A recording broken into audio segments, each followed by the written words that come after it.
Let's make use of it. Once again, good morning, everyone, and a warm welcome to all of you. And I thank you very much for being here today.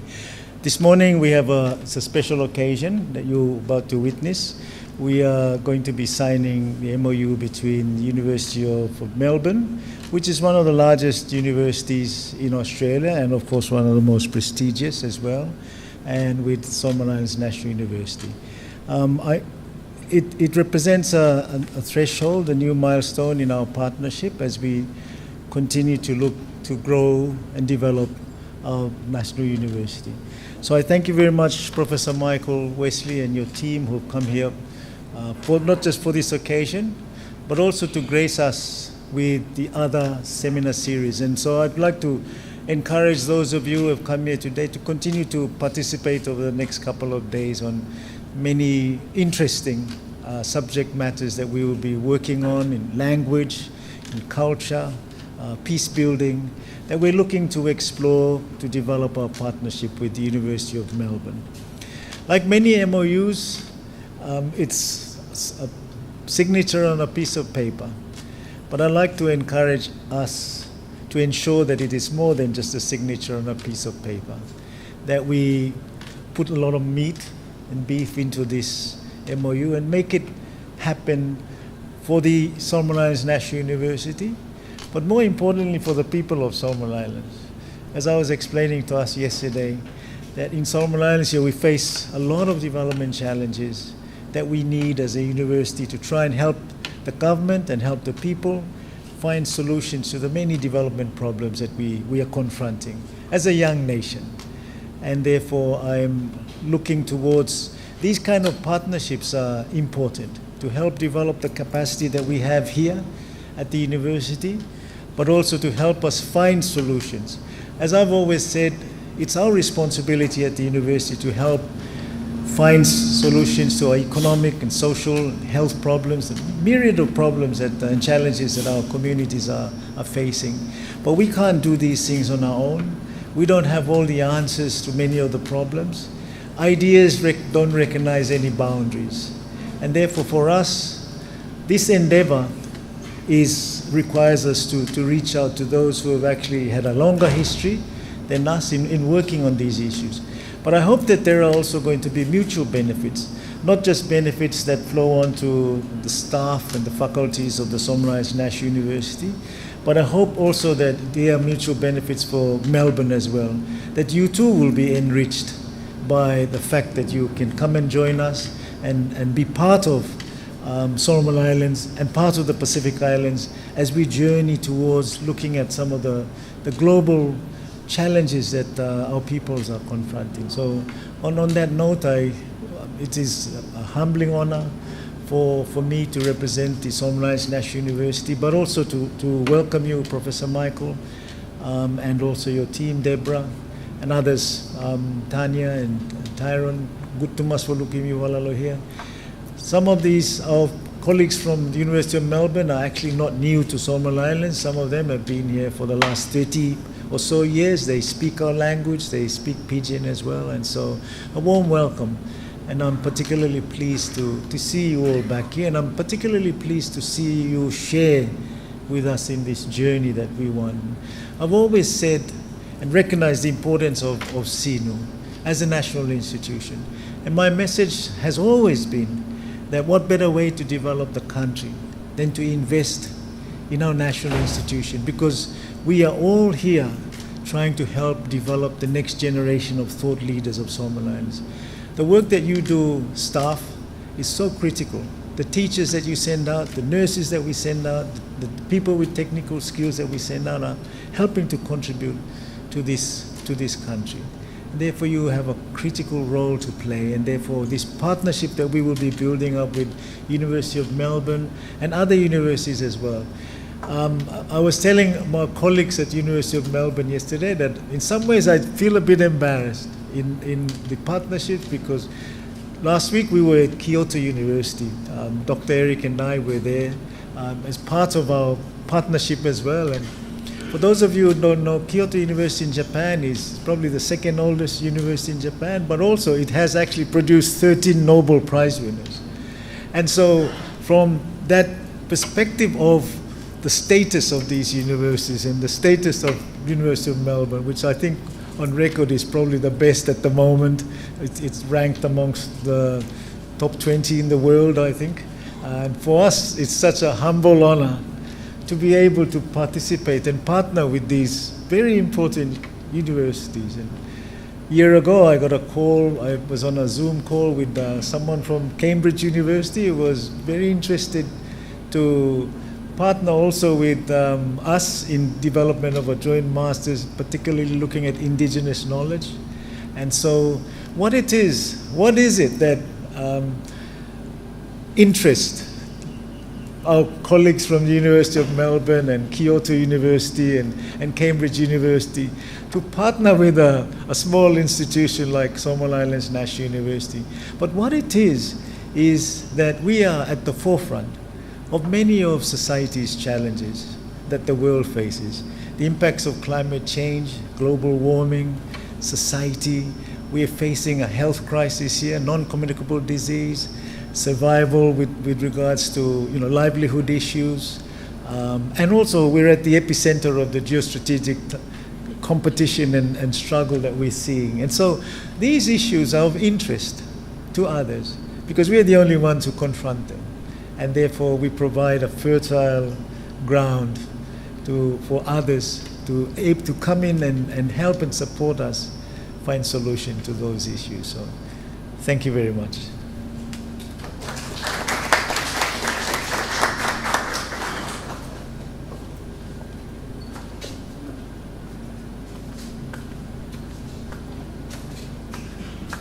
Well, good morning, everyone.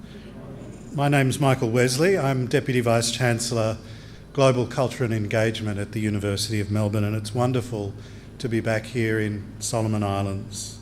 Thank you, Transform, for your kind welcome and your wonderful words as well.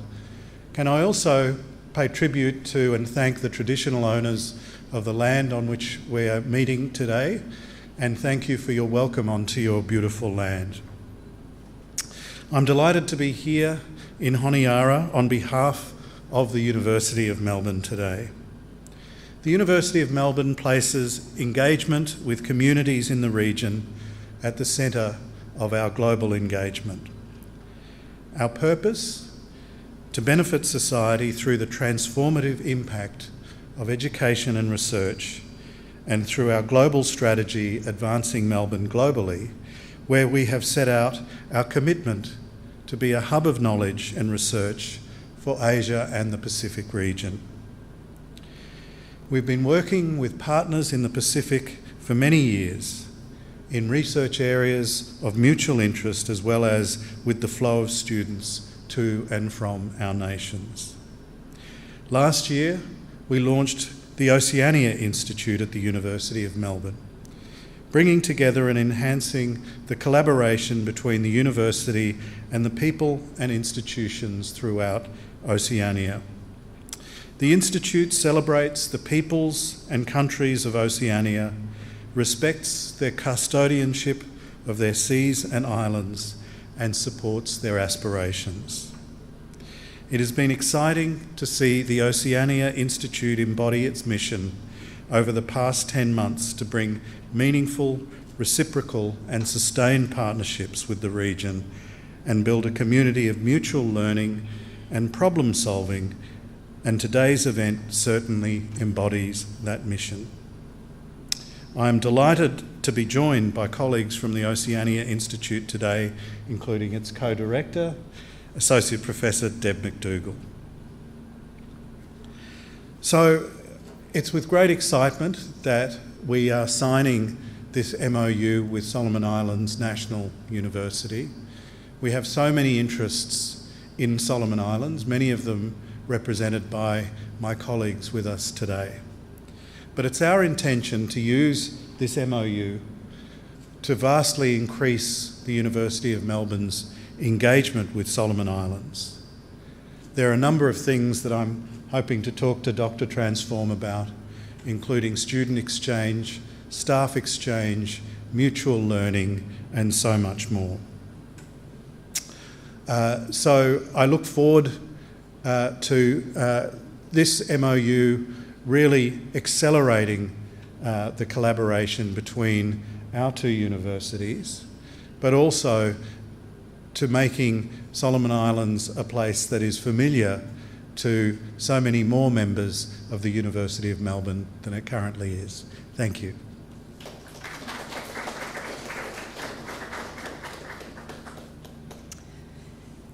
Thank you, Vice Chancellor Transform. Thank you, Deputy Vice Chancellor Michael. Good morning, everyone. I want to also acknowledge and pay my respects to the Tandai people of this land, and thanks for the welcome to this beautiful place of the wild yam, if I remember, Panatina. And welcome to all the deans and pro-vice chancellors, representatives from the Australian High Commission, Ministry of Education, SITESA, alumni of the University of Melbourne, friends, tabus, others. So as Michael mentioned, I'm the co-director of the Oceania Institute at the University of Melbourne, which is supported by Michael in his office, and the faculties of Arts and of Sciences. We're representing the university in this partnership, so I thought I might say a little bit more about what we do and what we've done, particularly because some of the folks in this room have been a real part of the journey over the last year and a bit to building stronger connections with the region. Now, if you come to the university and look for the Oceania Institute building, you won't find it. You'll find me and the Oceania Institute colleague, fellow Rita Seomana Tafapalala in my office in social sciences. And you'll find co-director John Barnett in sciences and geography. And we have a small lounge called the Te Maneaba in Kiribati language, where we hang out and meet and chat and sometimes drink kava. What we are is a network of nearly 200 academics, professional staff, research students, and other students who either have done research in the region or teach in the region or have had other connections, and what we share is a real commitment to the people and institutions of Oceania. We have four primary aims. The first was really connecting across faculties in the University of Melbourne. Before the establishment of the Institute, there was no kind of central place where you found people working in the Pacific region. In the 5 years before we started, some statistics, Melbourne researchers won 92 research grants, produced 214 publications focused on Oceania, and importantly, we're in partnership with more than 60 organizations in the region. And so while a few of us have come, and I'll mention what we're doing here after we've signed the MOU, we've got folks who work in the region in Solomons and Vanuatu and elsewhere in the Pacific, Papua New Guinea, from pediatrics and epidemiology to creative arts and urban planning. So this MOU is really about kind of being a hub and a connection. So even if we're not directly engaging very closely with SINU staff, please contact us, and we're the sort of hub to connect people within the university and beyond. Now, relatedly, one of our aims is strengthening research by leveraging the University of Melbourne's capability and networks to better understand and address key challenges in Oceania and catalyzing interdisciplinary conversations. That's not just research, but research that emerges from genuine collaborations, that is not driven from the university and Australia outward, but coming out of long and deep partnerships. So one part of catalyzing and emphasizing and enhancing this work has been a conversation series that was kicked off in 2023 by Steneth Kaniki, Australia Awards alumni, and Reverend Dr. Cliff Bird on theology and environmental challenges in Oceania. Another that kicked off this year was organized by our own Dr. Alexi Chundal with SINU's Cyril Rachman, who's overseas, I think, en route back to join us this afternoon in engineering. So Solomon Islanders have been a real part of that connecting research to the things that matter. The third thing our institute has been trying to do is make the university campus at University of Melbourne and the broader university more welcoming to people from the Pacific region and Pacific Islander backgrounds in Melbourne. It's often not the first university that migrants from the region put on their university entrance exams, and so we've worked over the last year we've brought hundreds of students to the campus through a Pacific School Network, and we're doing another program in Shepparton, which I think is engaging with a lot of folks on the Palm Skiing from Solomon Islands. That broader outreach, again, some of our Australia Award students who are here, Steneth and Caleb Pollard and Bradley Lalipanda and Sarah Habu Hopkins, Jack Boy, were really crucial in the kinds of engagements and really trying to build a community around Pacific students, linking staff and students at our university. And Caleb Pollard is the inaugural president of the newly established Pacific Island Student Association at the University of Melbourne. So anyone coming over, please connect to that student association. And finally, most importantly, we're committed to developing those communities of mutual learning through connecting our programs to those of institutions in Oceania. And I speak on behalf of the co-director, John Barnett, and really a whole network of colleagues at the University of Melbourne when I say how excited we are that the first of those relationships, those partnerships, is with Solomon Island National University. The partnership is new, but as Dr. Transform alluded to, many of us have long-standing connections both with Solomon Islands and with colleagues at the university, and we've been so impressed by the kinds of transformations that have happened over a few years. And I might just add something because I've heard Dr. T say twice about the sort of mismatch between the size and the finances and the age of our institutions, but I am honored to be an adjunct in the Faculty of Arts and Humanities, working with Leonora Hauma and others on language and with the team on the new BA. And one of the things I've been really impressed with, and that I think our university has a lot to learn from SINU, is the way you care for your people, particularly in times of tragedy.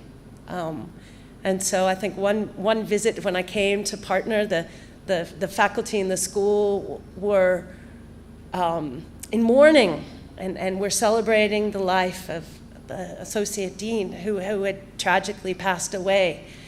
And we send condolences and we send flowers, but I think it was Reverend Dr. Ben who got on the boat and accompanied the deceased home. And that kind of level of care and connection for the staff and the broader community, I think is something that Australian universities and our universities can really learn from SINU in terms of how to be a community, how to look after your people. The Oceania Institute, along with my colleagues at Asialink, Blaze, and Leah, and all the delegation, I'm really grateful to SINU leaders and staff. I'd like to particularly recognize Pro Vice Chancellor Academic Eric Katavai, who was our primary contact in organizing the visit and all of the activities around it. I want to thank all of you for making the time in what's an incredibly busy week in the calendar of the university. It's the start of semester. You're getting things planning. The students have to go somewhere else because we're in this beautiful room. For making the time for this important relationship, I want to thank Myralyn Komolo for her able assistance to Dr. Transform. And on a personal note, I'm so happy to bring my two institutions together here.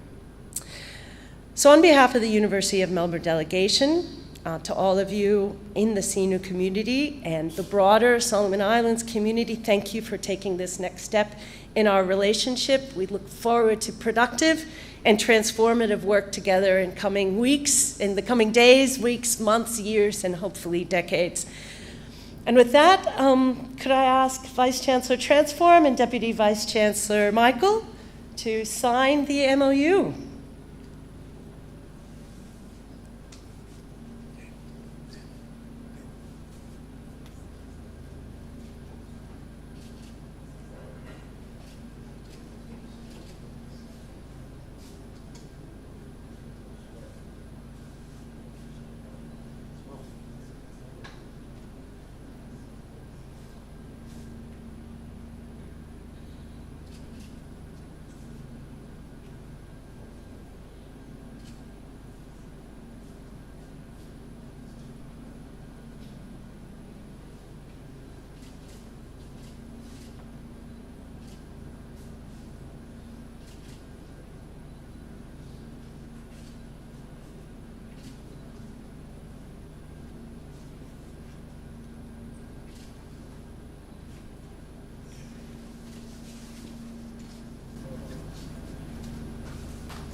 Measure the importance of an event by the number of cameras.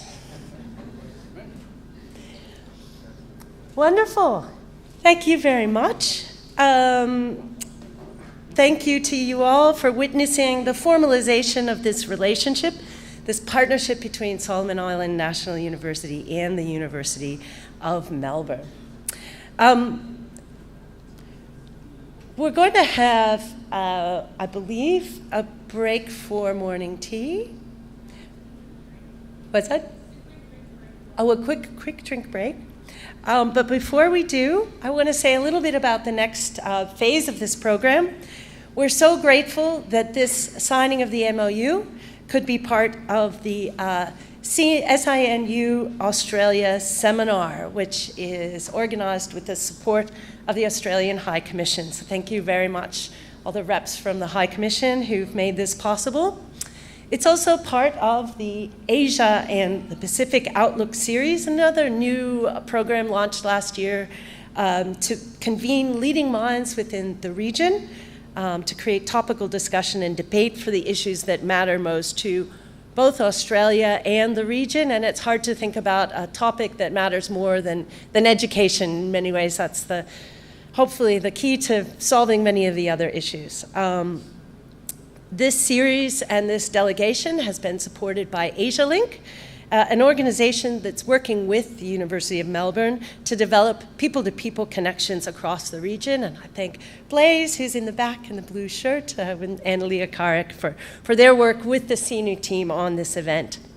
So we'll move to a discussion on the topic of the changing educational landscape in Oceania from the perspective of our universities and our countries.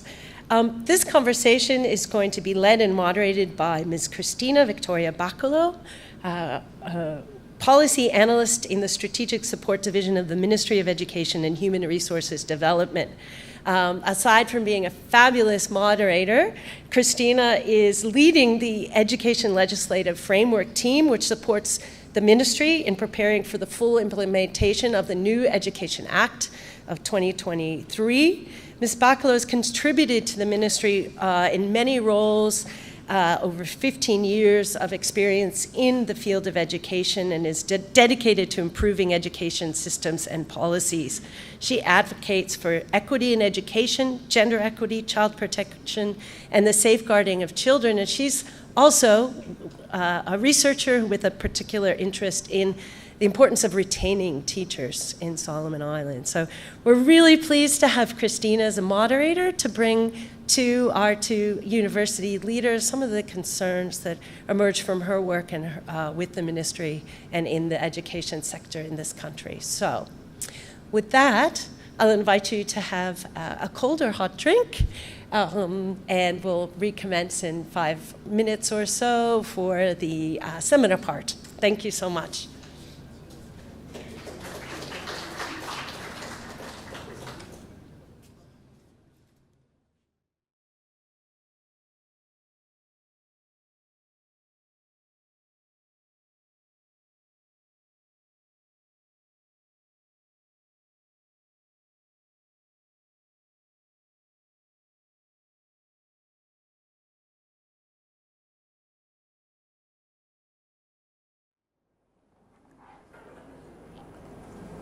Good morning, everyone. Good morning. It is my pleasure to welcome you to this important panel discussion on Solomon Islands and Australia in the evolving higher education landscape. The higher education sector is undergoing profound change, shaped by a range of global and technological forces, as well as shifting national priorities. Today, we will engage in a critical exploration of the emerging challenges and opportunities facing universities in both Solomon Islands and Australia, with a focus on collaboration, capacity building, and the role of universities in national development. Our conversation today will address several key trends, including the evolving demand for higher education in response to global labor markets and demographic shifts, as well as the impact of technological advancement on teaching, learning, and institutional structures. We will also consider how universities are adapting to these dynamics, particularly in terms of shifting education models in the growing prominence of professional training. We are honored to be joined by two distinguished leaders in the field of higher education, whose expertise and vision are helping to shape the future of academia in the region. As Vice Chancellors of the University of Melbourne and Solomon Islands National University, they bring invaluable insights into academic excellence, institutional development, and international collaboration. Please join me in welcoming Professor Wesley, Deputy Vice Chancellor of the University of Melbourne, and Professor Transform Aqorau, Vice Chancellor of Solomon Islands National University. Can we give a round of applause? I will be moderating today's discussion, guiding us through these issues while ensuring an engaging dialogue.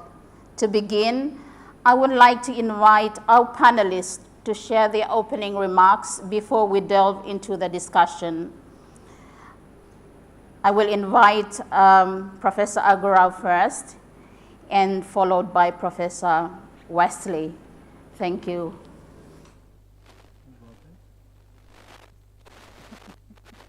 Well, Professor Aqorau will be taking the podium. I'll be making a brief introduction of who Professor is. Professor Dr. Aqorau is currently the Vice Chancellor of Solomon Islands National University. He was appointed in 2022 by the SINU Council. He is an accomplished academic and administrator with over 30 years of experience in a variety of roles. He has held positions in both academic and administrative spheres and has worked extensively at regional, national, and international levels. For 24 years, Professor Aqorau served as a legal counsel, eventually rising to the positions of Director and Chief Executive Officer. During this time, he gained extensive experience dealing with development issues and became well-versed in the legal and policy frameworks that underpin these issues. As an eminent scholar, Professor Dr. Aqorau has published numerous peer-reviewed journal articles, books, and book chapters in a range of disciplines, with a particular focus on legal studies. His work has been widely cited and has made significant contribution to the field. Thank you. Thank you very much, MC, for those kind words of introduction. And thank you very much all to those of you here this morning. I'll be speaking on what I call sailing the canoe of knowledge and charting a brighter future for the Solomon Islands. But let me first of all begin by acknowledging the traditional owners of this land, the original custodians of the land on which this campus is built. And we honor their deep and abiding connection to this land, its waters, and its culture. And we pay respect to their elders, both past, present, and emerging. The Dean of the Faculty of Education and Humanities, Dr. Patricia, and other deans who might be or might not be here, members of the SINU Senate and members of the senior management and heads of departments, and distinguished representatives from the University of Melbourne, Professor Michael, Associate Professor Deborah, Dr. Tyrone, it's always good to have you back with us, Dr. Tanya, Associate Professor Nick, and Dr. Alexis, always good to have you back as well, to continue the good work that you've done. And distinguished guests, faculty, staff, and students who are here, and staff of the Ministry of Education. I stand here before you this morning. It's such an important subject, with a sense of great urgency, but also at the same time, profound hope. Because we've gathered here this morning not to simply reflect on education, but to shape its future. Because the future of education is the future of our nation. And education is not just a policy, a program, or a privilege. It is a voyage. It's a collective journey, nursing steady hands, requiring steady hands, a shared vision, and a commitment to navigating the tides of change. And this university, SINU, is the canoe that carries our people towards knowledge, towards innovation and prosperity. And it is our national institution. It's our beacon of higher learning and our greatest hope for building a skilled, self-reliant, and forward-looking Solomon Islands. And yet the reality is that we cannot fulfill this mission alone. SINU faces significant challenges that require collective action, investment, and reform. SINU is more than just a university. It is an intellectual engine of our country, training the next generation of leaders, professionals, and entrepreneurs. Its impact spans across the disciplines. In agriculture and fisheries, strengthening food security and sustainable livelihoods. In engineering and infrastructure, equipping Solomon Islands to build their own roads, bridges, and energy solutions. And in health and medicine, developing a strong workforce of nurses and public health specialists. And in education, where we are gathered here this morning, to training teachers who will inspire the next generation of thinkers and innovators. And every graduate of SINU produces is an investment in national progress. Yet despite this critical role, the university is burdened by challenges that threaten its sustainability and its effectiveness. But we travel in a canoe in troubled waters. So like any great canoe on an ambitious journey, we face headwinds that slow our progress, and the greatest challenge is financial sustainability. With limited and unstable funding, we have to rely entirely on government funding, yet budget allocations are often insufficient and delayed, creating cash flow issues that disrupt operations. And unlike regional universities with multiple revenue streams, we do not have the financial flexibility to invest in new programs, in research and infrastructure.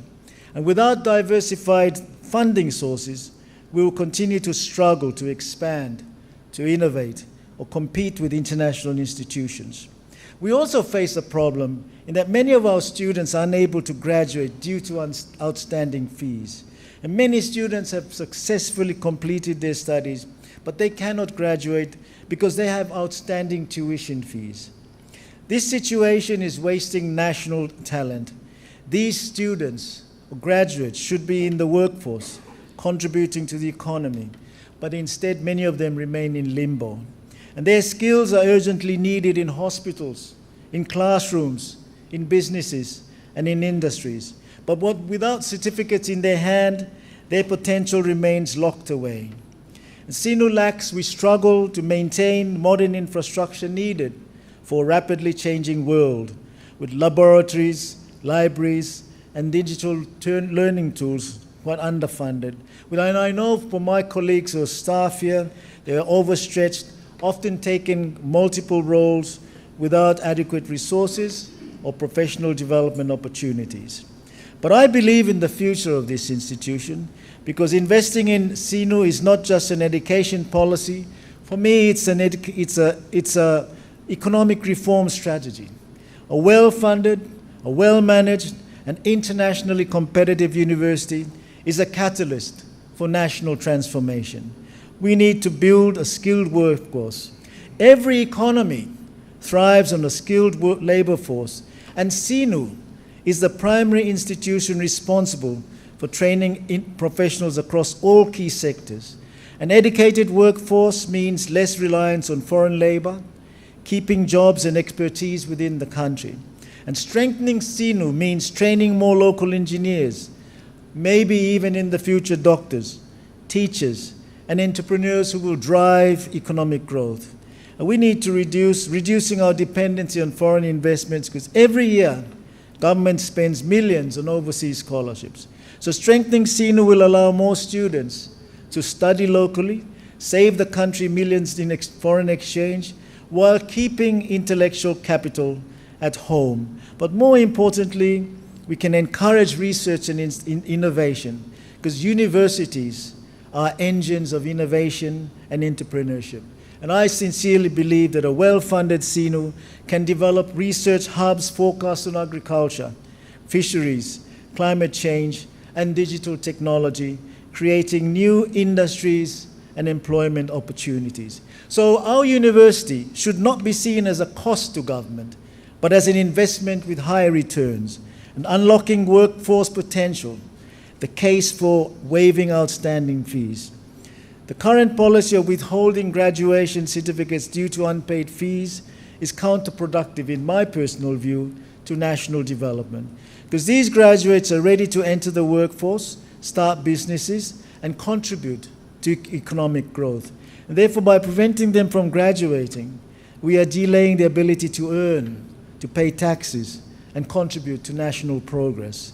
Waiving these fees or developing a government-backed student loan scheme could immediately inject hundreds of trained professionals into the economy, especially in sectors like health, education, and infrastructure where skilled labor is in critical demand. I believe that many countries have adopted similar measures to clear backlogs of graduates facing financial barriers, and Solomon Islands must consider this as a strategic investment in its own workforce. Maybe it's time for us to explore a GI Bill-style support system for higher education. To ensure that future generations have better access to education, we must explore new funding models, such as the Solomon Islands Higher Education Support Fund, similar to the GI Bill in the United States. Where government-backed education grants, this program could provide a tuition support for students in key fields, especially in STEM, in science, in technology, engineering, and mathematics, in health and education. We could also offer student loan repayments that are linked to employment. So instead of requiring upfront payments, students could repay their education costs through small deductions from future salaries once they are employed. And also securing private sector partnerships, which could fund scholarships in exchange for employment contracts, ensuring that companies have a steady pipeline of skilled workers. A Solomon Islands Higher Education Support Fund would be an investment in human capital, productivity, and national progress. So who must step forward in order for us? And what is this call of action? To me, this call of action is to our government leaders, for them to commit to stable, increased funding for SINU and to prioritize fee support schemes and workforce-driven educational policies. To businesses and investors, by partnering with SINU to sponsor scholarships, internships, and research projects. And to our international partners, to support SINU's growth, not through short-term aid, but through capacity building and collaborative research. And through our students and communities, to advocate for policies that make higher education accessible to all. The Solomon Islands cannot afford to neglect its own national university. A strong, well-funded national university means a strong economy, a skilled workforce, and a self-reliant nation. It is not merely an institution of learning, but a cornerstone of national development, a beacon of opportunity for those who seek knowledge, and a vessel for economic transformation. And as we discuss the theme of this seminar, Solomon Islands and Australia in the evolving higher education landscape, we must recognize that education is not static. It is constantly shifting with the tides of global change. And the partnership between Solomon Islands and Australia must evolve in a way that strengthens higher education as a foundation for resilience, innovation, and sustainable growth. Australia's experience, expertise, and resources can complement our efforts at SINU, not to dictate our path, but to walk beside us as partners, supporting our aspirations while respecting our unique cultural and educational needs. This partnership must be built on shared values, mutual learning, and a commitment to ensuring that higher education is accessible, relevant, and transformative. It must address challenges such as funding and digital connectivity, research collaboration, and workforce readiness, so that SINU does not just survive, but that it thrives. And we must ensure that every student who earns a degree can graduate, every talented individual can access higher education, and every graduate has the opportunity to contribute to the nation. The canoe of knowledge is ready to sail, but we must provide the resources, the investment, and the commitment to ensure that it reaches its full potential. So let us invest wisely, let us build boldly, let us sail forward together, stronger, wiser, and united in our pursuit of knowledge and progress. Thank you very much. And may our journey be strong. Thank you. Thank you so much.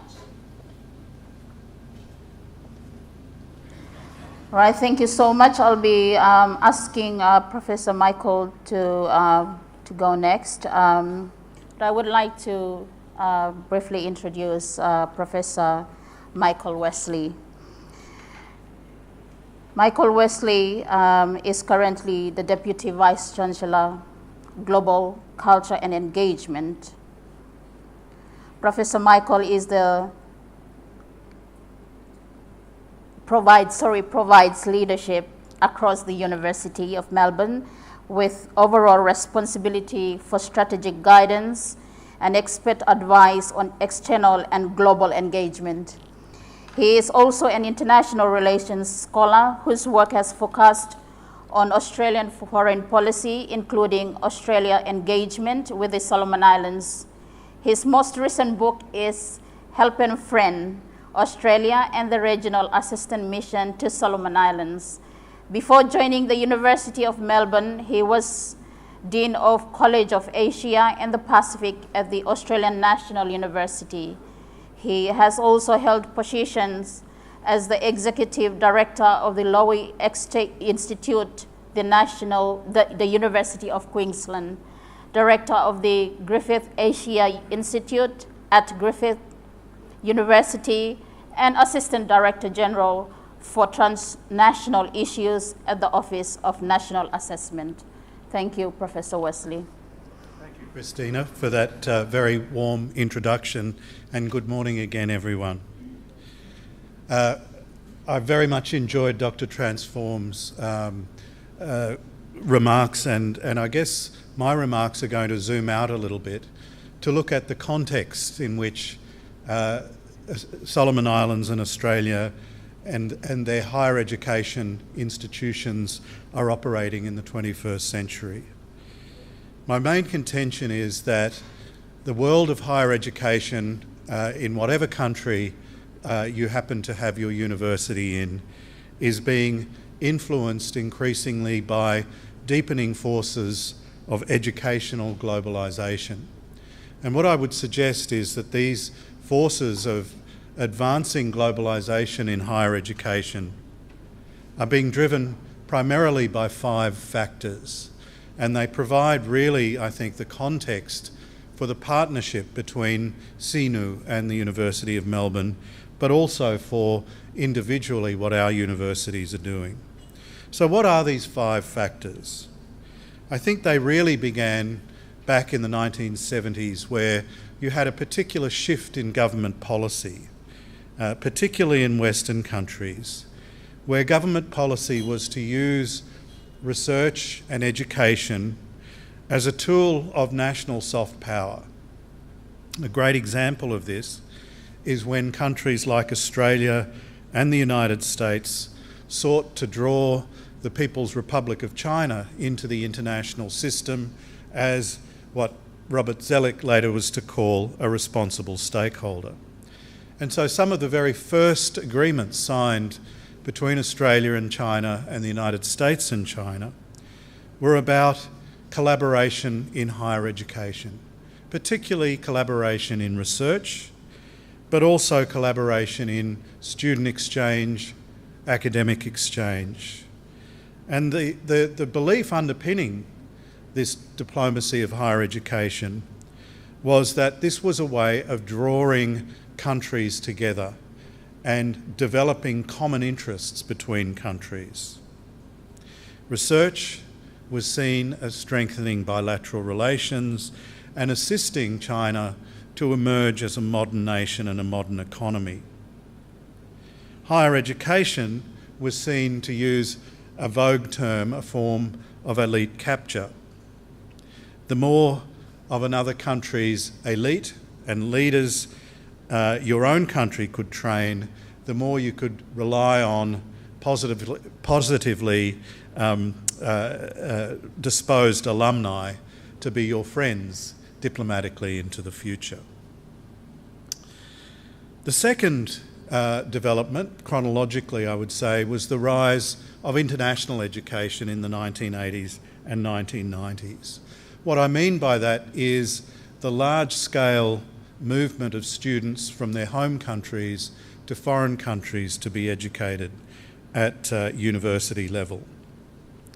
This was largely driven by changes in both demand and supply. The change in demand was essentially the rise of the Asian middle class, the rapid development of economies in Asia, the industrialisation of economies, and the desire of the Asian middle classes for their young people to have world-class education.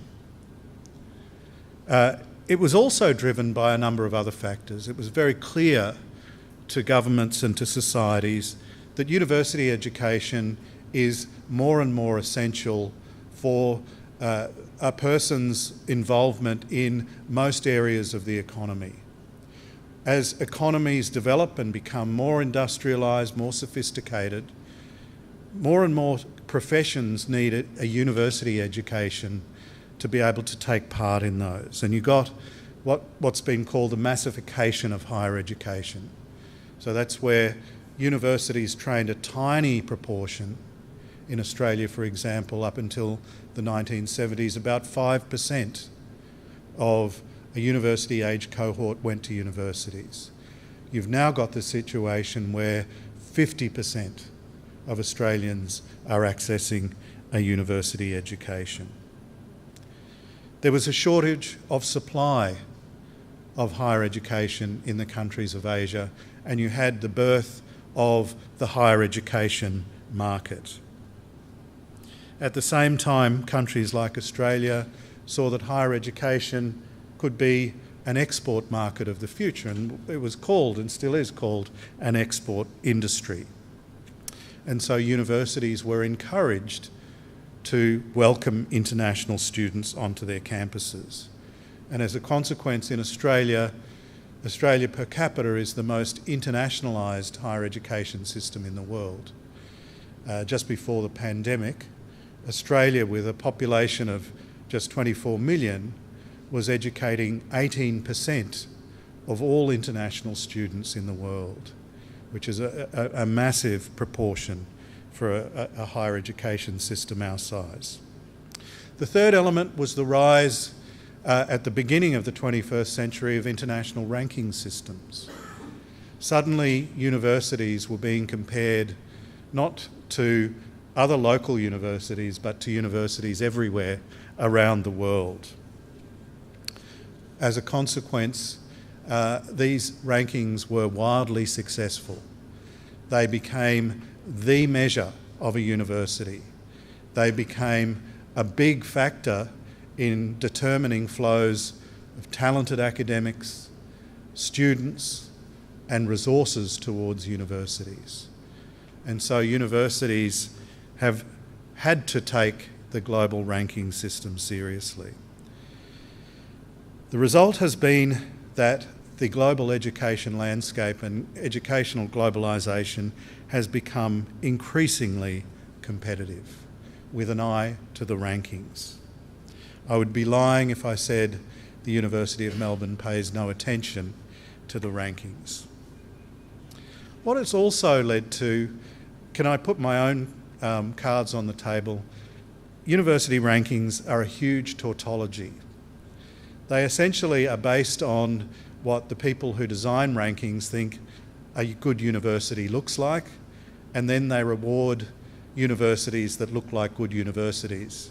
So unsurprisingly, the same universities always come at the top of the university rankings because they have been used to design the university ranking system. It's an enormous rort, and it drives university isomorphism, which means universities coming to look increasingly like each other. And I don't think this is a good thing. I see great value in diversity of universities because it provides students and societies with diversity. The fourth element was the rise of the branch campus university. I'm being a little bit tongue-in-cheek when I say the move towards universities becoming multinational corporations with different branches in different countries. This has become something that is spreading beyond advanced industrial countries. We now see wholesale universities in India, for example, starting to start up branch campuses through Central Asia, the Middle East and Africa.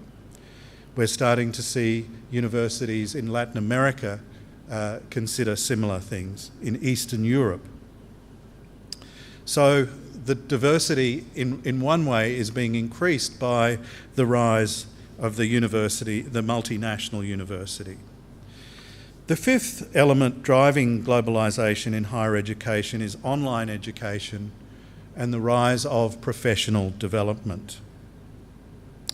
The ability of universities to teach students that are not physically located on their campuses, but undertake study at their computers late at night or whenever they can fit around their work schedule. The technologies of online education had an enormous boost during the pandemic when all universities were forced online. And it leverages universities' brands to be able to reach thousands more students. The other thing that universities have innovated at, and particularly US universities are good at this, is professional development. The ability of Harvard, Stanford, the University of Pennsylvania and others, to bring professionals in from around the world for short course leadership and professional development programs. Harvard now has hundreds of thousands of alumni, people who've come in and done short courses at the Kennedy School or the Harvard Business School. It's a huge money spinner, and it is another element in the globalisation of higher education, in my view. So what does all of this mean for our universities? What does it mean for SINU? What does it mean for the University of Melbourne? What it means, I think, is a rising intensity of competition for prestige, for resources, for talent. This is the world that our universities are now in. The challenge for our two universities, and for all universities, I would say, is to be wary of the negative forces of the globalisation of higher education. To be wary of being focused on the money and the prestige and the ranking alone, and to continue to focus on what it is that makes us universities, the magic that holds universities together, of bringing in inquiring young minds and giving them the ability to question, to debate, and to learn. But it means also that we must focus together on making the most of the opportunities of the globalisation of higher education. Because I think the globalisation of higher education is making collaboration easier. It's making it easier for us to exchange students, to exchange staff, to exchange best practice and knowledge. I'm a strong believer that international collaboration in higher education is a way of developing better quality in higher education and in higher education research. And what is really important is that these partnerships are between different and diverse institutions. Creativity, in my view, comes from diversity. Diversity of perspective, diversity of viewpoints, diversity of abilities. Why bother to collaborate with people who are just like you? It's only by collaborating with those that are different from you that you get real benefits. Thank you.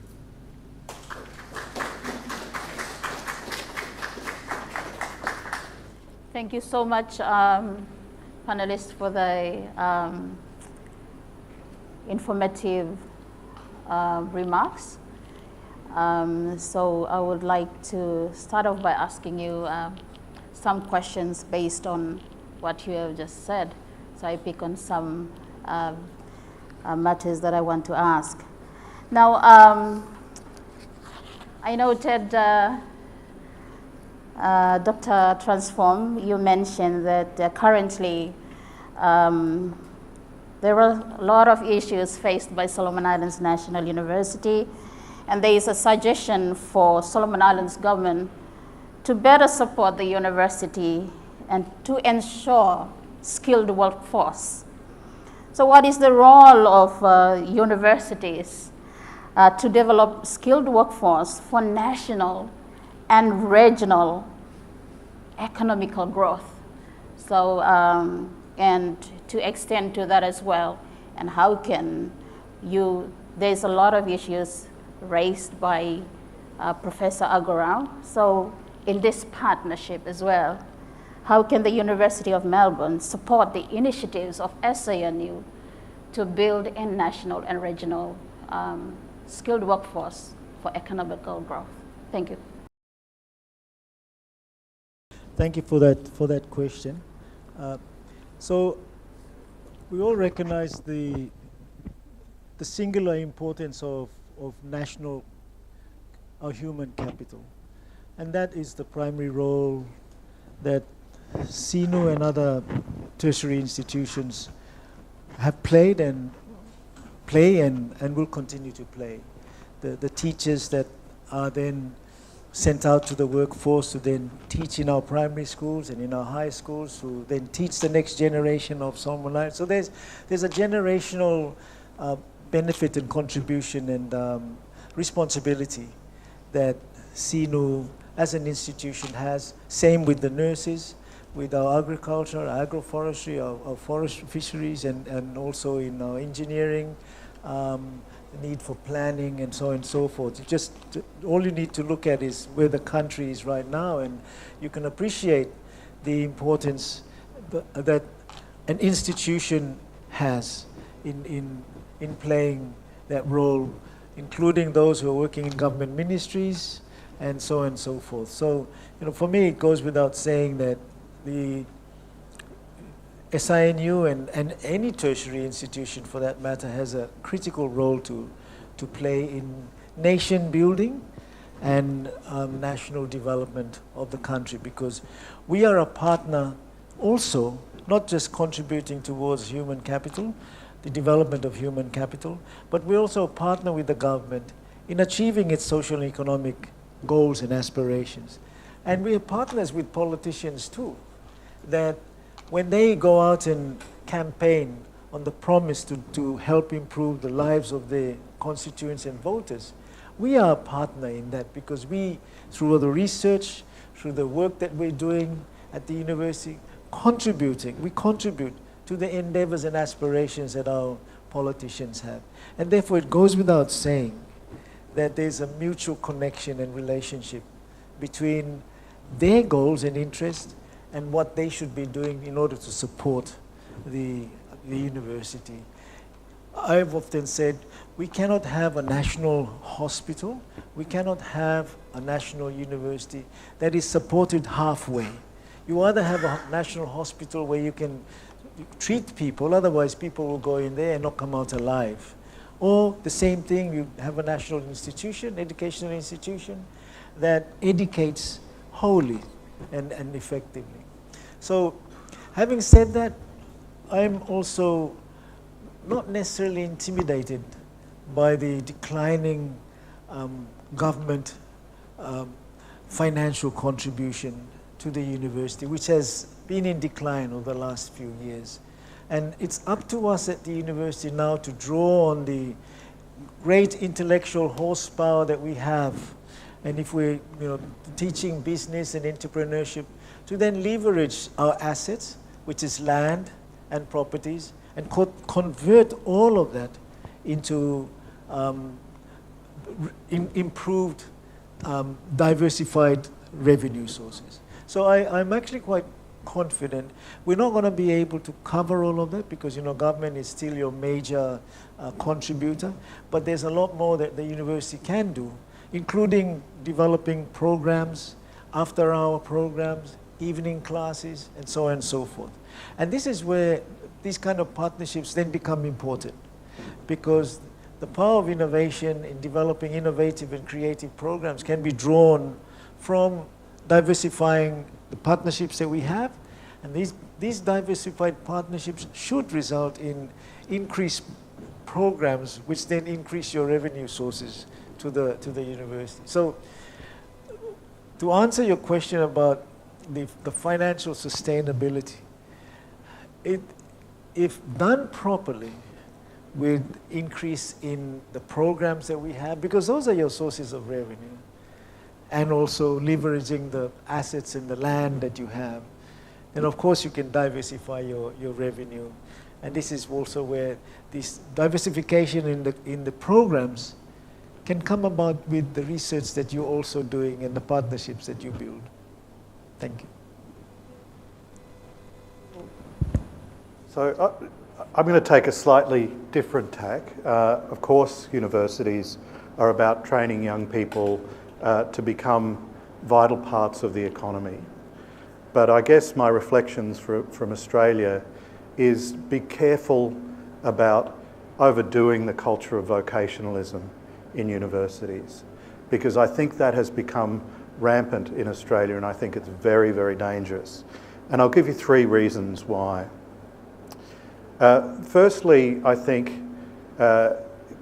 in societies like Australia, we are sort of seeing forces that are starting to tear at our social cohesion. I think a lot of these forces come from social media and various other aspects. And I think one of the things that excessive vocationalism causes us to forget is that universities and schools, educational institutions, are actually institutions fostering civic virtue and social cohesion. One of my favourite educational theorists is the American philosopher John Dewey, who once wrote that education is the way that society creates its future self. And I think our universities, in going down to vocationalist a route, are forgetting that vital aspect of what they do. Second point, the nature of work is changing. Research that's been done recently suggests that a person graduating university now is likely to have 8 different careers by the time he or she retires. So how do you educate for that? You educate by giving a person a broad education. Education in critical skills, in creative thinking, in learning how to deal with uncertainty and uncertain situations, and diversity of viewpoints. That's a broad liberal education, in my view, not a narrowly professional education. The third point is that there is a danger in governments and businesses deciding what is valuable research and education and what is not valuable.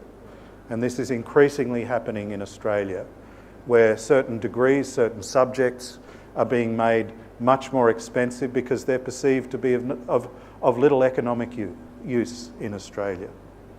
This is a dangerous track for a country to go on to, because universities, importantly, are repositories of expertise and knowledge that society doesn't know it will need yet.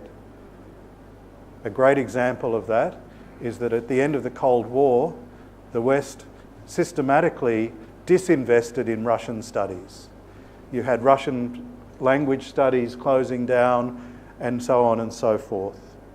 And then when Russia turned nasty, suddenly we have no Russia specialists, with the exception of Deb's husband, who's a wonderful Russia specialist. So I agree with everything Dr. Transform has said, but just be cautious of excessive vocationalism in university education. Can I also just add to that for the benefit of those who are listening from outside, because this is being live streamed and this is such an important subject matter. When I first took up this responsibility and position, what I was made aware of was that our graduates did not read but write or speak good English. So English was the parameter around which we were assessed by those from outside. And I actually also saw the Minister for Education before I took on the responsibility, sharing those views and concerns. But having been in this position, I realized that what is more important for us is not just being able to speak English or write English, it's more than that. And this is where I see the role that this university can play in nation building. But what is more important for now, and I've shared this with the university community, is that I'd love to see our people become good citizens, responsible citizens. And those that we graduate from our university are able to think for themselves about what is right and what is wrong, to respect others, and to be critical thinkers, to be ethical leaders. So the real challenge that we also face is how do we then introduce those kind of values in our education system, both right from the start. I mean, if we are producing the primary school and early childhood teachers to go out, what kind of values can we then instill and impart on them so that the values that our children bring through to our society are values of respect? Because I do feel we're losing those values, our culture, our language. That's why we're setting up the Language Linguistic Institute. We've considered setting up, these are things that might not be important, but it's our traditional knowledge. Those are things that are I think for us in Solomon Islands and our society, we must not forget those things.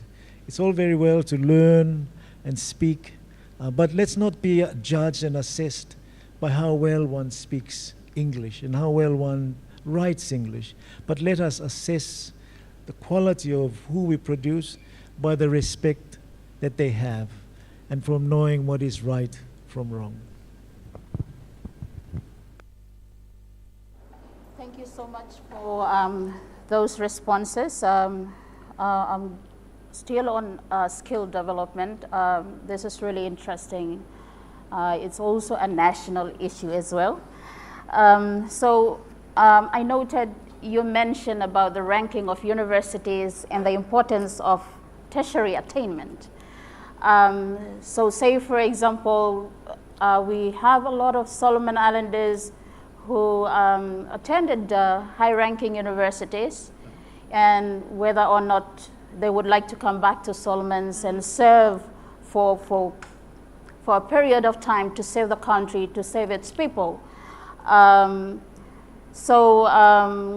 also, whilst it is the priority as well to train Solomon Islanders as citizens to serve this nation as well, there is so much that universities can ensure that they train the young people and the next generation. So how can institutions like Melbourne or SINU address the issue of brain drain while still encouraging global mobility and for students and the academics? So yes, I think if you can respond to its issue of brain drain, we can't stop people to go, we can't retain people, but what can universities do to ensure we keep the elites who have gone through the education ladder to remain in country like Solomon Islands? Yeah. Thank you very much for that question, MC. And I'm probably one of those who are guilty of being a brain drain because, for almost 20 years I served outside and served the region and worked internationally. And therefore, now I'm back serving the country. And so in many ways, when this question comes up, I do share a sense of guilt in the sense that I have been partly responsible for maybe ignoring and neglecting the development of my country for 18 years, but indirectly I have been contributing through the regional institutions that we have established. And having said that, I also realize that we are now citizens of the world.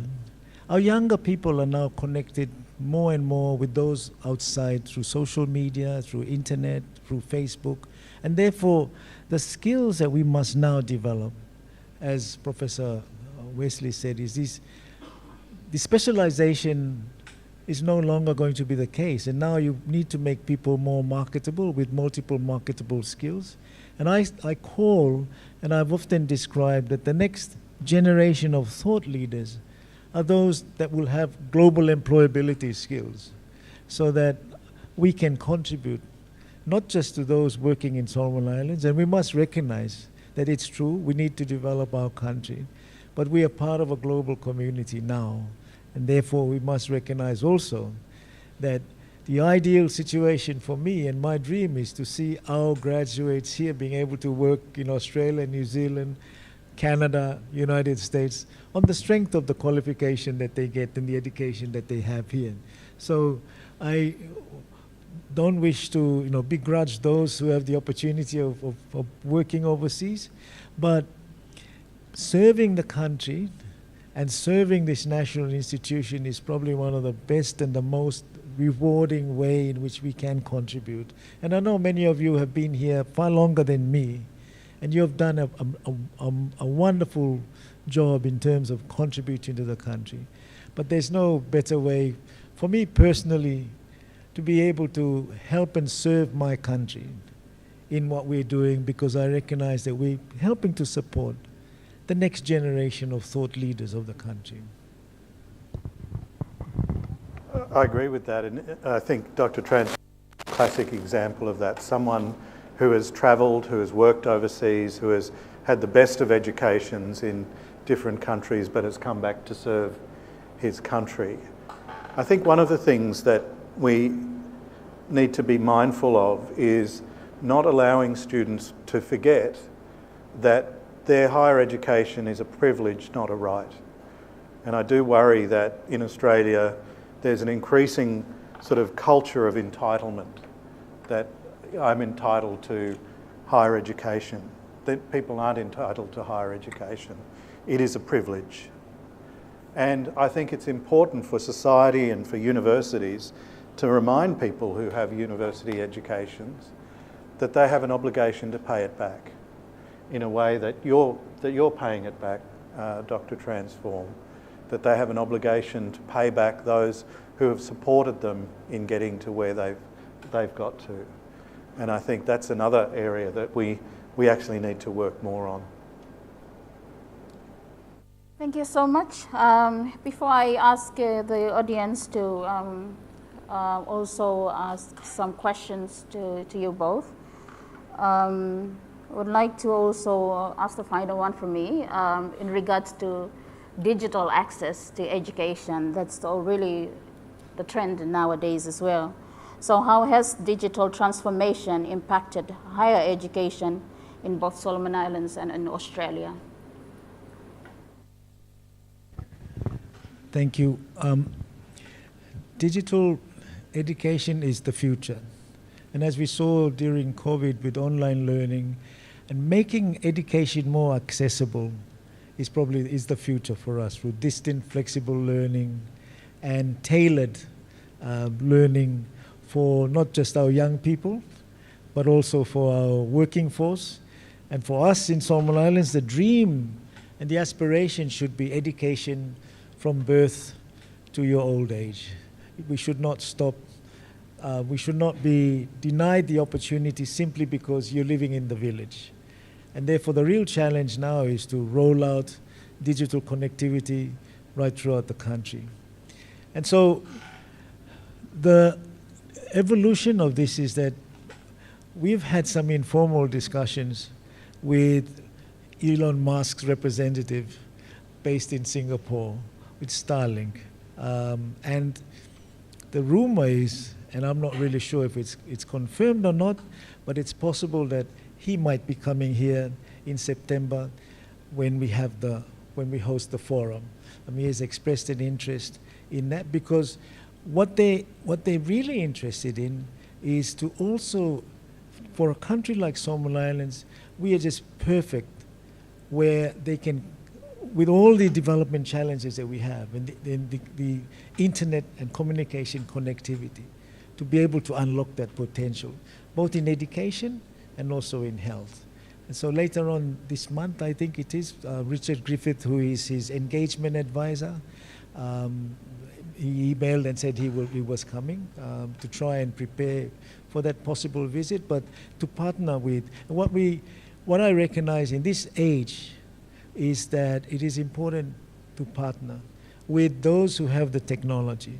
And technology is such that it allows learning to be facilitated and enabled. And actually, our aspiration and dream is that you stay in the village with all your values, and you can do your degree or your certificate or your diploma in the village. And that's what it should be for our citizens. You don't have to come to Honiara. You don't have to spend time here on Panatina campus or Kukum, but you can. And it's achievable. It's technology is there right now that makes it possible. And so I'm a true believer in digital the technology with artificial intelligence and all these other tools, machine learning that we have now. That these are tools that we can apply to unlock the constraints that we have, both in our economy, in our health, and also especially in our education.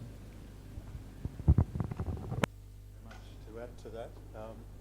If Elon does come, just make sure he doesn't convince the government to have a Department of Government Efficiency, here in Solomon Islands. I agree with you. I mean, I think the digital revolution is a way of breaking down inequalities in size, in level of development. I think really all of us as universities have to ensure that our students have the capabilities to fully engage in these revolutions that are unfolding around us at the moment. So I think that's a great vision, Dr. Transform.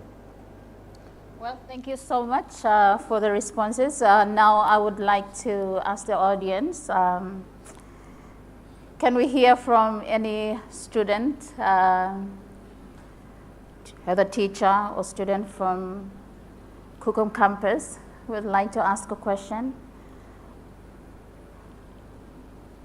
Or any lecturer, representatives from the Ministry of Education, lecturers from Kukum campus, Panatina campus. Right at the back.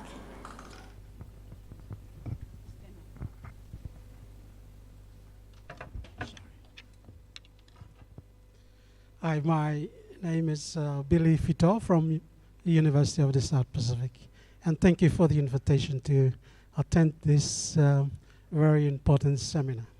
I'd first like to acknowledge the session that we are in. Also acknowledge witnessing the signing ceremony. And I'd like to applaud what has happened.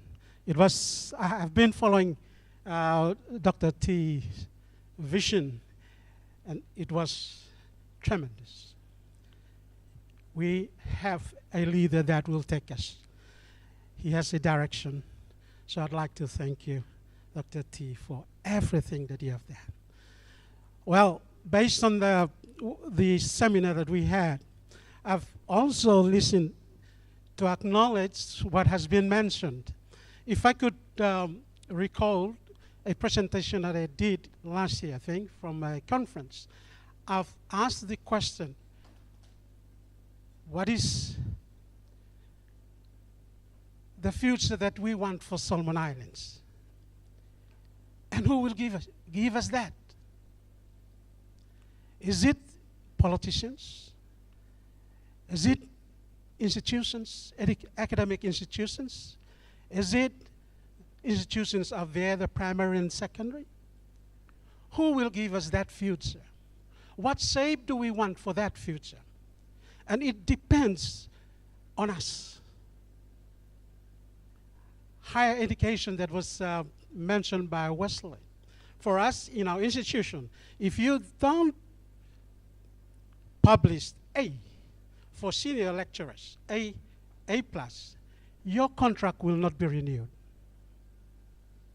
So we have to spend time publishing, getting in all those just for us to renew our contract and give us promotions. Is that help to change Solomon Islands? What about if you know about all the words in English and they place you on top of those mountains? Can you survive? You cannot survive with those brilliant English that we have. So looking at what T had just mentioned, Dr. T, he's correct. Maybe we have to change the curriculum. We have to ensure that Solomon Islands benefit from the education that we provide. It's not just about all the things that we'll learn. We can move higher. We can publish. Who will read our publications? 80% of Solomon Islands doesn't need to read all those publications. So what can we do? Change our curriculums in a higher education. And look at a standard that is contextual to Solomon Islands. If we follow what has been mentioned by Wesley, we cannot match that. So start small here in the Solomons. Work on students to become good citizens, active citizens, critical citizens, so that we have a base to step on and move forward. I'd like to see changes in our higher education now, or else we cannot change anything. So what shape do we want for Solomon Islands? Thank you very much. Thank you so much, Dr. Billy. So what shape do we want for Solomon Islands? It's really a question for you and me. Thank You you. want to contribute? Yeah. That is the question that I often ask myself, in that, what are we trying to, how can we help and shape, contribute the future of Solomon Islands? And as I said earlier on, for me it's producing citizens who respect our culture, respect our neighbors, respect our society, and can make a meaningful contribution. And how do we do that? Is it through our curriculum? Is it through our policies?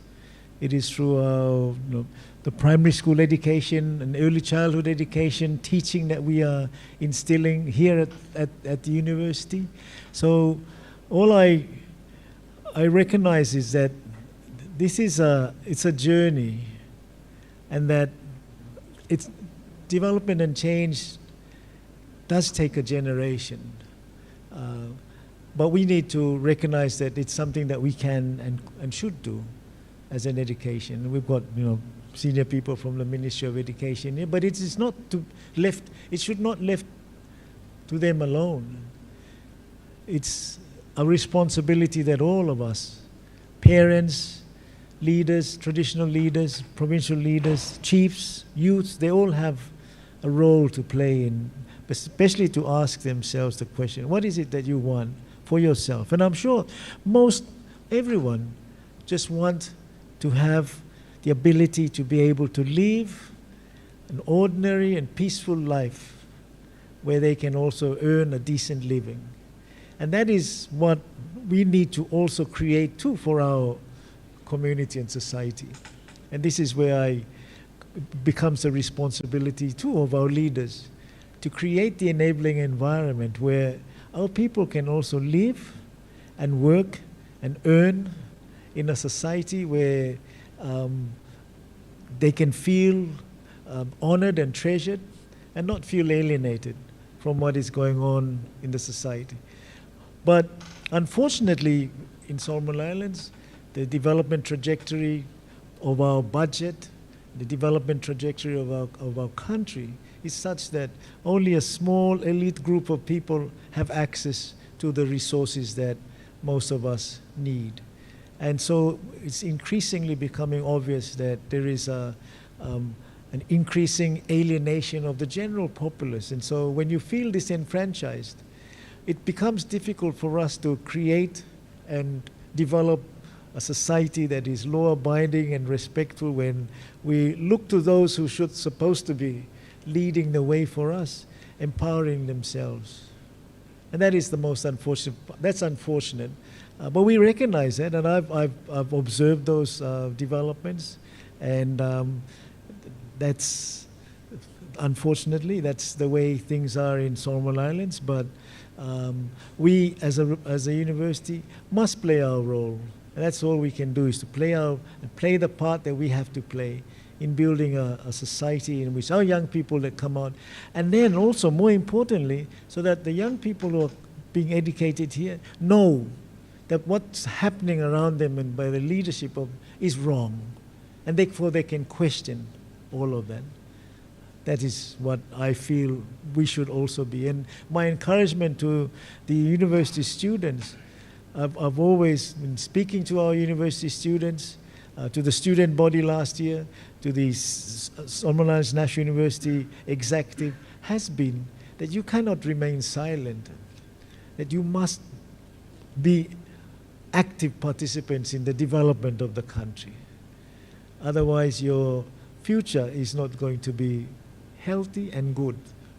It's your future that is at stake. So those are some of the values too that we must instill on our students. And these are some of the messaging too that I have shared with our faculty members, that they too must feel a sense of obligation to speak out on what is happening in the country and instill in their students the value of questioning, so that we can, when we graduate, have jobs, have a secure work life, and balance safe and peaceful for all of us. For that response, do you want to say? It's not for me to say what. All right. So, thank you. That's really important when you talk about a value. It's in the curriculum for respect, good, positive values. It's there. In the household, parents are the teachers in the household. And then when they come to the school, which they spend from morning till 2 o'clock in the afternoon, they are with the teachers. And so this need to be instilled to the children by the teachers as well. And so again, we are also asking, even in the Ministry of Education, these positive values must be also embedded in the lives of the teachers as well, who spend most times as well with the children as well. So this is really a national holistic issue as well, but it's not only the responsibility of teachers and universities, but also the key role the societies play as well, even in the communities, like you said, the teachers, community leaders, the churches in our communities as well play key roles as well, so that there is no carelessness in our societies as well that have an impact in the new generation we have as well. I would like to also give an opportunity as well to the audience. Any more questions or statements as well you would like? All right.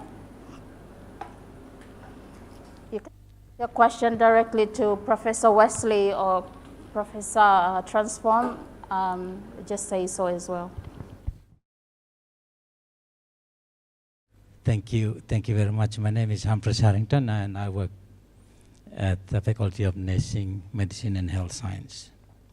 I just want to make a comment with regards to the discussion or the remarks that has been made to us today.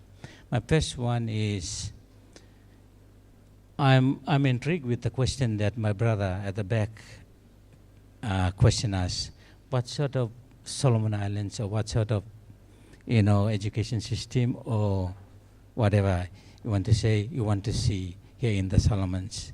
I think there are two things that are important in making that happen. Number one is mentality changes. Mentality changes, I refer to that by, let's say, look at this building. This building is not from local one Bluyumi, hem Western building. Bluyumi live house no more. So in the Solomons, since independence, you can see time local people get into the Western houses. After 2 years, what house are no good now. Because they are Western design and Western mentality, them come in, but look at them. You will understanding what I mean? You mean live house no more. So what I can see now in the Solomons is that we come to a stage where you mean a little bit confused here. Which mentality number in follow? Western or culture local one believe me? I personally want both. How can we compromise both mentality? Yeah. Second, my second point to make things happen, the kind of Solomon Island we want is we need to change our system at the government level or at the institution level. What do I mean by that? You may talk about in brain drain. But suppose you pay below money, lo country have no set. Yeah? Have no more public service. Have no more teaching service. How now be hold him lawyer?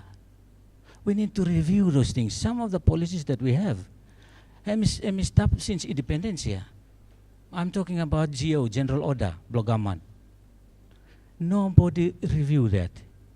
Poluklo, how can that two mentality bahang meet so that it may provide them the kind of environment that we want for Solomon Islands?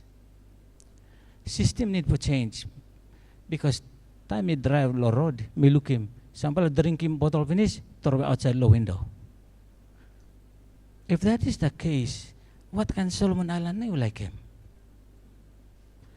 You open them with the taxi, then you speed go, bitol not low road. These are simple things, but mentality need to change. System need to change because suppose you will not put him okay the rubbish bin, lo they truck block cancel, no come to take him all away. How number you like for people go put him rubbish lo drum here? So these are not simple, easy question to me. It's not, SINU cannot address that, but government, ministries, and education system, we need to work together. For realizing past time where we are, what happened, lo you may, mentality need to change, and what can we do to make him Solomon Island him good. My last point is this. Me health worker. Me sabi go work him health awareness lo at communities. After health awareness lo community, first question asking me, first question the community ask me, what can you do to help me for cleaning village blumibal? That mentality, me say lo kata, me sorry, me come to make him awareness. How do you expect me to pay you to clean your backyard?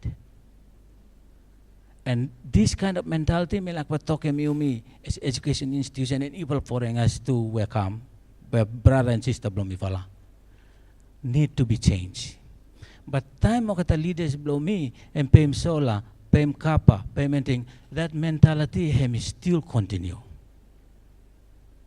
And we need to think about these things very seriously. And I think the first place is SINU, to educate our children, have that thinking, and then share him 80% or how many percent lo community where it come from. Thank you very much.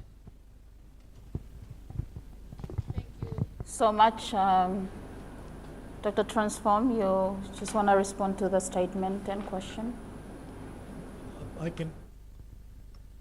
I can only agree with everything that has been said about the values that need to be instilled: cleanliness, garbage collection, solid waste management, and of course, just looking at our road system, the traffic jams, the congestion, which all is symptomatic of some deep-seated challenges that we face. But they are opportunities.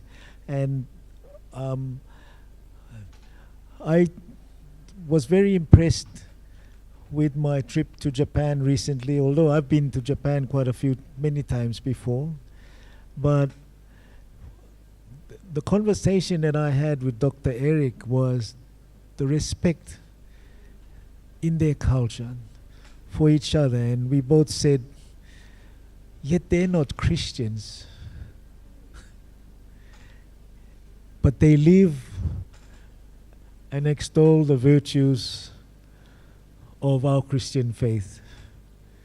And it made me wonder about whether or not Solomon Islands is a Christian country, and whether we can actually or should call ourselves, when in our everyday cultural DNA behavior, we don't extol the virtues of cleanliness, respect, that I've observed in Japan. But as a social engineering program, that's our responsibility, I do believe, and I share with you that responsibility. That's what we as a university should be playing, that role, because we educate and train the teachers, we train our nurses, we train our agriculturists. So there's a huge opportunity. I don't believe that it's a lost cause. I believe that that's why it's exciting for us to be able to. If it was easy, if Solomon Islands was such a seamless society, then it would be a boring society. But I think we have, huge opportunities, even to explore the political economy and the dynamics that we operate under. It makes being at the university and also higher education more exciting? Because those are questions that we need to ask about how can we address those kind of issues and provide this opportunity. I think we have the space, such as this kind of seminar.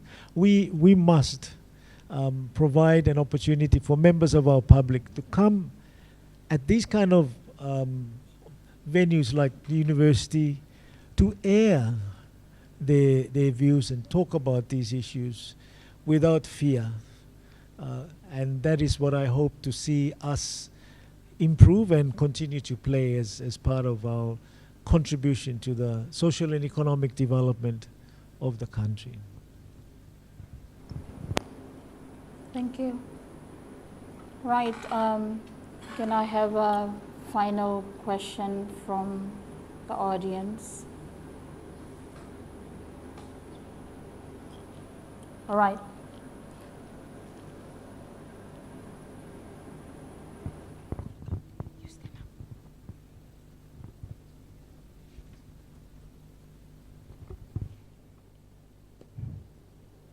Good afternoon, everyone.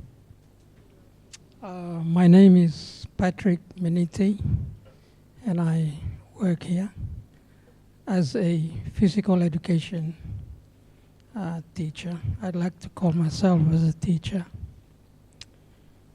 And I've been teaching for more than 40 years now. As you can see the feature and the age.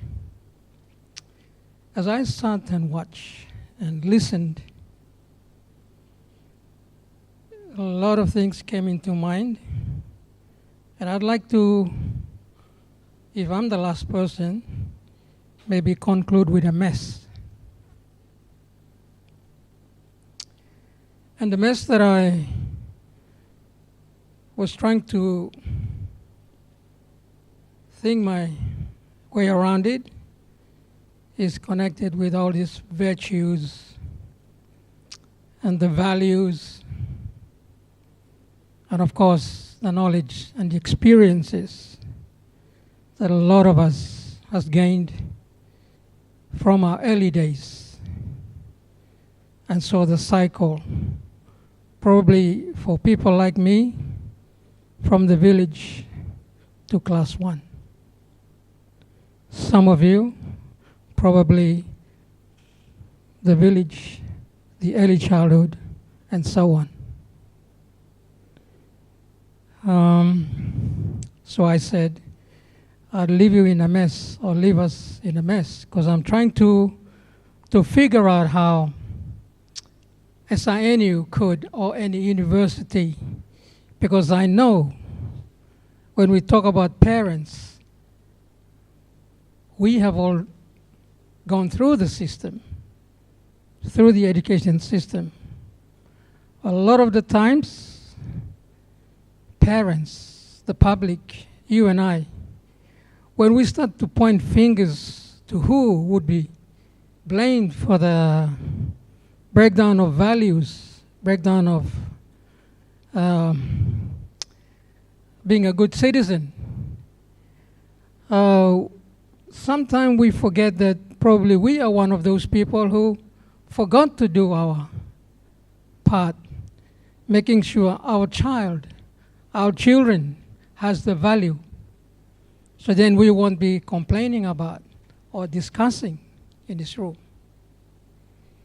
So when I look at this circle that I was drawing in relation to a child, so from home, nowadays, the parents are getting them ready to go to ECE. So it's the education system. And then the poor teachers at the early childhood says, oh, I'm preparing you to go to primary school. And so similarly, the teacher in the primary, high school, and the high school, okay, I'm getting you ready to go to the university, or probably workforce, or probably become self-employed. So throughout the circle, the students have experienced a lot of things. And we have witnessed through those stages, there were a lot of breakdowns. So we blame the teachers. We blame all those people responsible for the education. And then we might say, oh, it's the education system.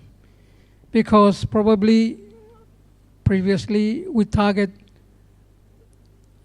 subjects that are examined so that they go to Form 3, so they go to Form 5.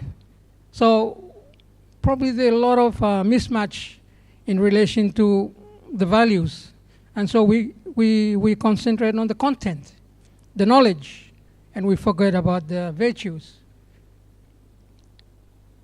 So the person I'm looking at is the parent. What can I'm being part of it. How can we, university, target the parents? How can we reach them? Having said that, I know that some of these parents have come through their systems already.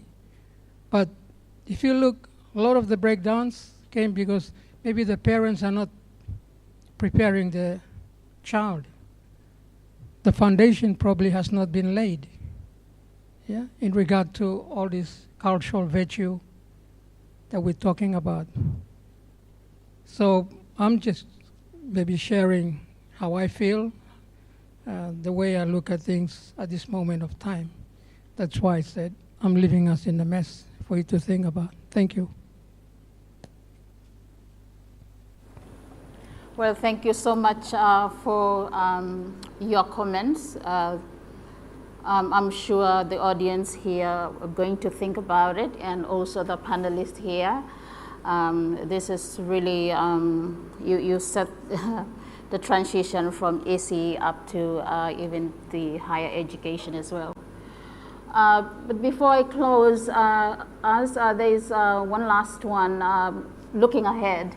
And I need response from you both as well. So looking ahead, looking towards the future, what policy changes or strategic shift do you think are necessary to strengthen higher education in the region? And how do you see the role of universities evolving over the next decade? This is in connection to the topic of the discussion.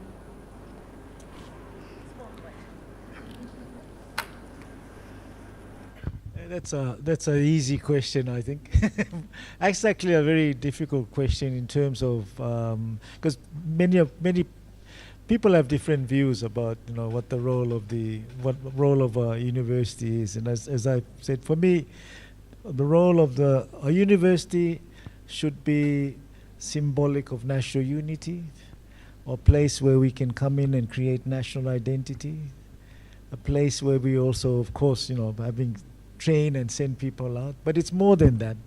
A place where we can also reach out to the community as well and provide an avenue where families, for example, can come to the SINU village or to a beautiful botanical garden look-alike in Kukung campus and spend their picnics there. So it's part of a university that has an integral part of the Honiara community, become a focal point. So Honiara can become, I believe that SINU can become if developed properly with our land area. It has the potential to be a focal point for the Honiara community to come together. This is apart from all the things that we've been talking about. So I do believe, and I'm very confident in the future of the university. I'm confident in the future of higher education. And I'm also confident that we can and should make it more accessible, higher education, whether it's in vocational or in after hours or class. And I get asked all the time by a taxi driver who wants to learn a bit more English, by a cleaner who asked if we could have special classes for English for her. They would attend. By an air hostess who said, I'd love to study, but I don't have time. I'd like to do it on. By public servants who love to do their postgraduate but don't want to go overseas because they don't want to leave their families. So the potential and the utility of our national institution is, the sky for me is the limit as to what we can do. Yeah, look, I'd like to end on an optimistic too. I think while universities are under a lot of pressure, we have to realise they're very long-standing institutions. They've been around for 1,000 years or more, and I think they will adapt to the pressures that they're under. So I echo Dr. Transform's optimistic view of the future. Well, thank you so much. All right, audience and everyone here in the room, as we come to the end of the insightful discussion, I want to extend my deepest gratitude to our distinguished panelists, Professor Michael Wesley and from the University of Melbourne, and Professor Transform Aqorau from Solomon Islands National University. Your perspectives has provided us with deeper understanding on the evolving higher education landscape and the opportunities for greater collaboration between our institution and countries. Today's conversation has underscored the importance of regional partnerships, all right, capacity building, innovation in shaping the future, and opportunities we have explored today.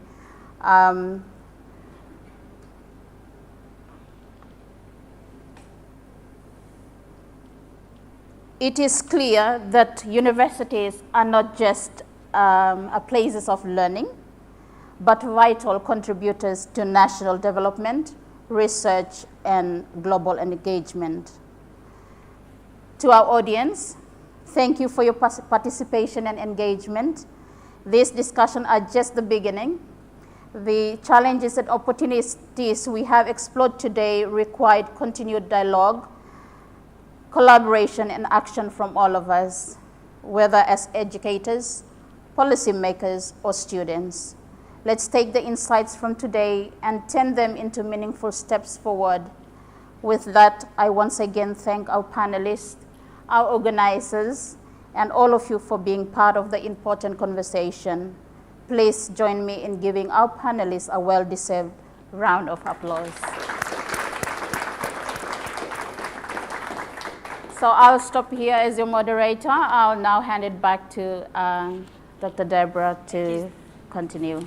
Thank you so much, moderator. Thank you, panelists. Thank you, audience. One of the things I think we wouldn't have in Australia when we talk about this topic is the conversation being turned by the audience to morality, citizenship, how do we make our society, our community a better place? And I'm always struck at the centrality of respect and about doing well in the community when I talk about pretty much anything in this wonderful country. So thank you. Again, I want to reiterate the thanks to the Australian High Commission, particularly for Secretary for Education Simone Corrigan, who couldn't be here, for the support in putting this together.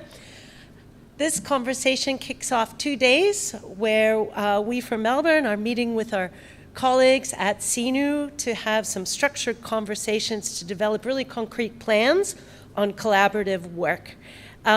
We've tried to reach out and have some preliminary conversations, so we're sure that we have the right people around the table in the coming days. But I want to tell you all what we're doing and point out, and by way of introducing my University of Melbourne colleagues, so put your hand up or say hello when I mention you. So if you're interested in these subjects, after we break, please grab the session leaders from Melbourne or SINU. So after lunch, we'll turn to talking about languages and linguistics. That's with myself and Nick Teberger, linguist in the School of Languages and Linguistics, with our Dean Patricia Rodi and Leonora Hauma, lecturer in linguistics and the linguistics and humanities team. Then later in the afternoon, Applied Humanities, Geography, Urban Planning, and Environmental Studies, and that's led by wonderful colleague Alexi Trundle. And with the team from SINU, Dr. Lindsay Pendeverana, Walter Lilo, and Reverend Dr. Ben Wate from the Humanities team and Geography and the research at the Faculty of Education and Humanities. Then tomorrow, Tanya Miletic from the Initiative for Peace Building at the University of Melbourne is going to be working with the Vice Chancellor around in leading a session on peace building.